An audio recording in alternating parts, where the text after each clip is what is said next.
Good morning Rinu. എന്തൊക്കെയാണ് ഇന്ന് തിരുവനന്തപുരത്ത് നിന്നുള്ള പ്രധാനപ്പെട്ട വാർത്തകൾ റിനു? Good morning ഉന്മേഷ. നമുക്ക് തിരുവനന്തപുരത്ത് നിന്ന് നൽകാൻ കഴിയുന്ന ഏറ്റവും പ്രധാനപ്പെട്ട വാർത്ത രാഹുൽ മാങ്കൂട്ടത്തിൽ MLA-യുടെ അയോഗ്യതയുമായി ബന്ധപ്പെട്ടുള്ള തുടർ വാർത്തകളിൽ നിന്നുണ്ടാകും എന്നുള്ളതാണ്. കഴിഞ്ഞ ദിവസമാണ് വാമനപുരത്തിന്റെ MLA DK മുരളി സ്പീക്കർക്ക് പരാതി നൽകിയത്. ഈ ഇദ്ദേഹത്തിന്റെ യോഗ്യത കളയണം അല്ലെങ്കിൽ എടുത്തു മാറ്റണം, MLA സ്ഥാനത്ത് നിന്ന് മാറ്റണം എന്നുള്ള ഒരു പരാതി. സ്പീക്കർ പരാതി സ്വീകരിക്കുകയും അത് ലെജിസ്ലേറ്റീവ് സെക്രട്ടേറിയറ്റിന് കൈമാറുകയും ചെയ്തിട്ടുണ്ട് എന്നുള്ള ഒരു വിവരമാണ് നമുക്ക് ലഭിക്കുന്നത്. നിയമോപദേശം നേരത്തെ തന്നെ തേടിയിരുന്നു. നിയമോപദേശം ലഭിക്കുന്ന മുറയ്ക്ക് രാഹുൽ മാങ്കൂട്ടത്തിനെതിരെ നടപടി ഉണ്ടാകും എന്നുള്ളതാണ് നമുക്ക് ലഭ്യമാകുന്ന വിവരം.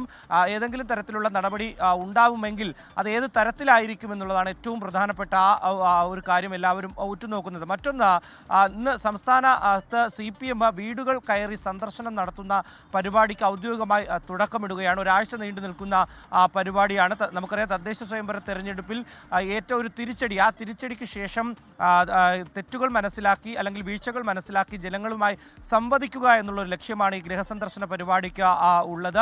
ഒരാഴ്ച നീണ്ടു നിൽക്കുന്ന പരിപാടിക്കാണ് ഇന്ന് തുടക്കമാകുന്നത്. MP ഗോവിന്ദനും അതുപോലെ തന്നെ MA ബേബി ഉൾപ്പെടെയുള്ളവർ നേരിട്ട് വീടുകളിലെത്തും. ഒപ്പം പാർട്ടി പ്രവർത്തകരും വീടുകളിലെത്തി അവർക്ക് പറയാനുള്ളത് കേൾക്കും. ഒപ്പം സംസ്ഥാന സർക്കാരിൻ്റെയും പാർട്ടിയുടെയും അഭിപ്രായങ്ങൾ ജനങ്ങളുമായി സംവദിക്കും. ഇതാണ് ഈ പരിപാടിയുടെ ലക്ഷ്യമായി കാണുന്നത്.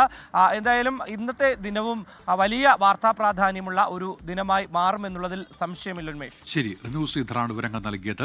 ലോകത്തെവിടെയായാലും ഏത് സമയത്തും 24 വാർത്തകളും ഓഗ്മെന്റഡ് റിയാലിറ്റി പാക്കേജുകളും എക്സ്പ്ലെയിനറുകളും വിശദമായി കാണാൻ ഞങ്ങളുടെ YouTube ചാനൽ നിങ്ങൾക്ക് സബ്സ്ക്രൈബ് ചെയ്യാം.